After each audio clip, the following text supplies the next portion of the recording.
The Democratic National Convention has come to an end. Vice President Kamala Harris accepting the party's nomination for president. Harris, of course, making history as the first woman of color to top the ticket. And Melody, she took last night to lay out her vision for the country.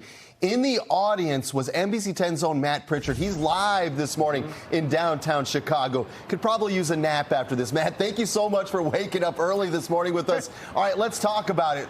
Another night of electricity. What was it like inside?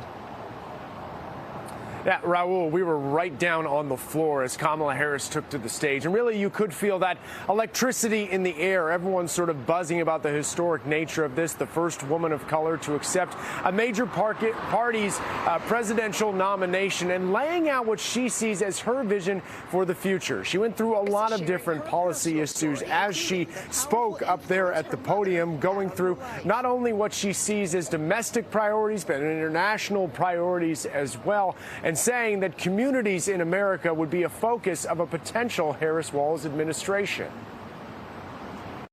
In this election, many other fundamental freedoms are at stake.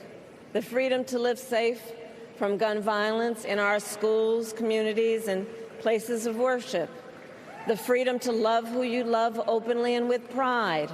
And the freedom that unlocks all the others, the freedom to vote. But of course, a strong contingent has been pushing her to take a stance on the war in the Middle East. She touched briefly on Gaza and the ongoing fighting between Russia and Ukraine as well, using those issues to declare her support for a stronger NATO, and something former President Donald Trump, as we know from his first administration, has been largely against. Just imagine Donald Trump with no guardrails,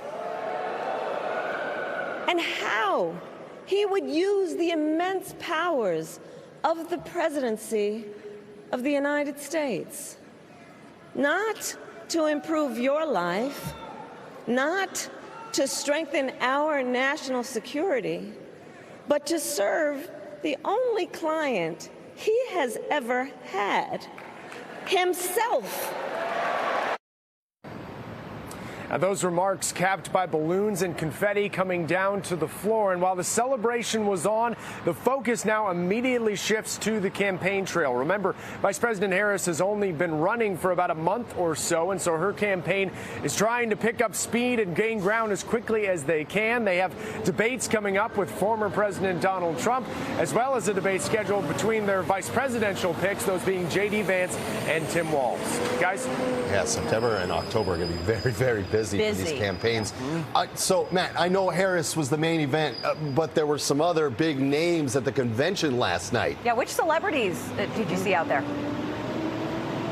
And it wasn't just last night, guys. It was pretty much every night of the convention. Last night we saw Pink up there on the stage playing sort of a more reserved set from her. If you've ever known anything about her live, oftentimes she's flying through the air. Instead, she was on the ground, on the stage, playing through a song and trying to strike maybe a serious tone with that. Throughout the week, we saw others like James Taylor. We saw Mark Hamill. We saw a few others, including Common. So there was a star-studded sort of feeling to the DNC as it went along, but obviously it's important to remember that any sort of party convention is essentially a commercial for that party. So they're trying to put their best foot forward on the national stage and try and present to the nation not only a sense of excitement, but a sense of culture. And so certainly they were putting those different names forward. The politics, though, shining through, and again, the focus now shifting to the campaign trail. And Matt, real quickly, I mean, look, all over social media there were reports that there was going to be this big surprise guest and another big performance last night. Didn't seem like it happened.